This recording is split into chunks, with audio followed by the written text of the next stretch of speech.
Bonjour et bienvenue chez BOAC. Aujourd'hui, dans notre émission Les bonnes questions, nous allons nous demander ce que nous pouvons faire en tant que chrétiens pour remédier à cette espèce de crise existentielle absolument dramatique que traverse notre société. Et cette question, n'est absolument pas nouvelle, puisque en août 1982, lors d'un grand meeting sur le thème des ressources de l'homme, c'est exactement la question qui avait été posée au pape Jean-Paul II. Comment répondre à la crise existentielle de notre société? Cosa significa per il cristiano condividere questa drammaticità e vincere questa insicurezza? Et la réponse que le pape avait donnée me semble très pertinente et encore tout à fait actuelle. Il a commencé par préciser que ce n'est pas un problème simple, mais qu'il s'agit d'un phénomène multilatéral. Il y a des milliers de drames humains, des milliers de situations très différentes, mais au fond, pour Saint Jean-Paul II, toutes peuvent se rejoindre dans ce point central, dans ce drame fondamental pour l'homme, qui est de ne pas sentir le sens de son existence, de vivre sans savoir pourquoi.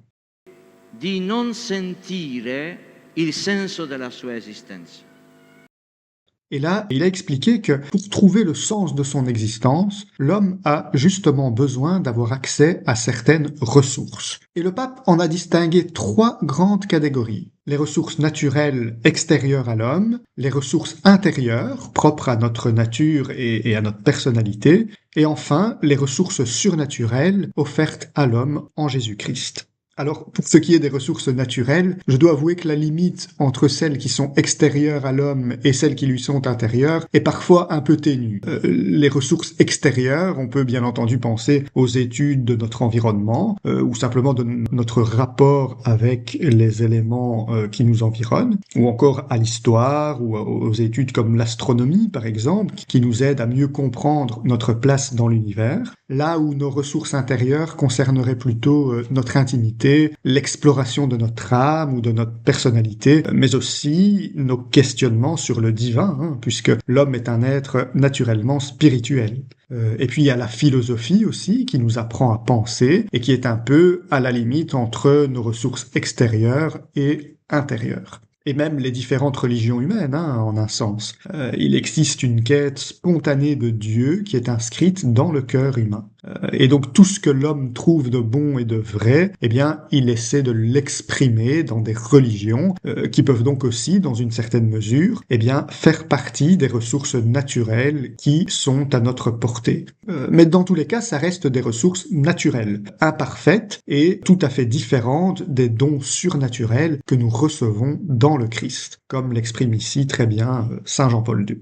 Et toutes nos cultures humaines, sont imprégnées de toutes ces différentes ressources, donc, qui réfléchissent au sens de l'action humaine, et puis qui peuvent aussi parfois s'enrichir les unes les autres. Et donc, à nous d'utiliser ces outils qui peuvent être une bonne nourriture pour notre développement humain.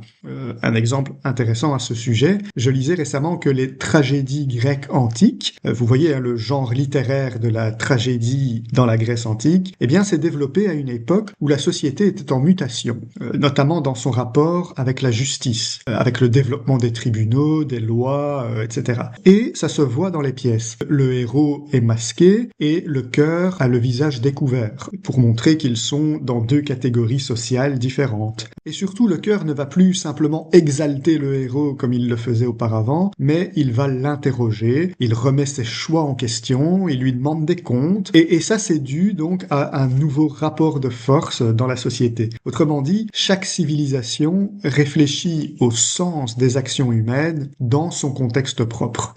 Chaque époque cherche à comprendre ce que signifie être un homme en s'appuyant sur ses propres expériences. Et toutes ces productions culturelles deviennent des ressources, pour nous aider à penser le monde, à penser au sens de la vie de manière plus large. Autre exemple, ou plutôt pour compléter cet exemple, au début du XXe siècle, la psychologie et surtout la sociologie vont relire ces mêmes œuvres de la Grèce antique, mais sous un autre angle, avec encore un éclairage tout à fait nouveau.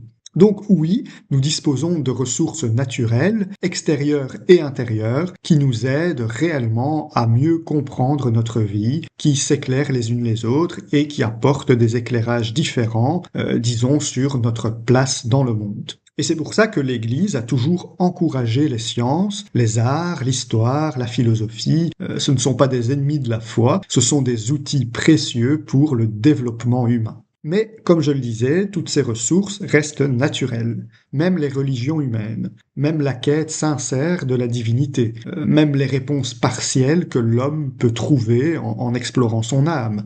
Elles contiennent du vrai, mais elles ne suffisent pas. Car, selon Jean-Paul II, les ressources ultimes, celles qui viennent non seulement compléter, mais véritablement transcender toutes les autres, eh bien, sont de l'ordre du surnaturel.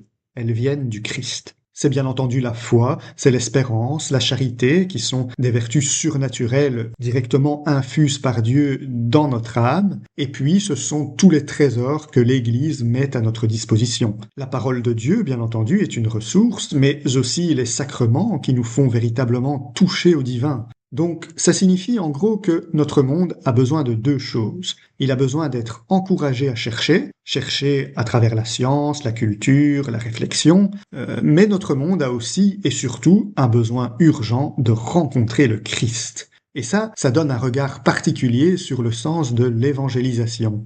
Ce n'est pas la seule manière de voir la mission, mais c'est aussi ça, l'annonce de l'Évangile comme ressource ultime à une humanité perdue et en quête de sens. Dans les anciens catéchismes par questions-réponses, on pouvait toujours lire parmi les premières questions « Pourquoi Dieu vous a-t-il créé et mis au monde ?» Et la réponse à apprendre par cœur était « Dieu m'a créé et mis au monde pour le connaître, l'aimer, le servir et par ce moyen obtenir la vie éternelle. » Et le catéchisme de l'Église catholique actuelle, eh bien, nous redit la même chose dès la toute première phrase de son prologue, je cite, « Dieu infiniment parfait et bienheureux en lui-même, dans un dessein de pure bonté, a librement créé l'homme pour le faire participer à sa vie bienheureuse. » Et ça, voyez-vous, ce n'est possible que par le Christ.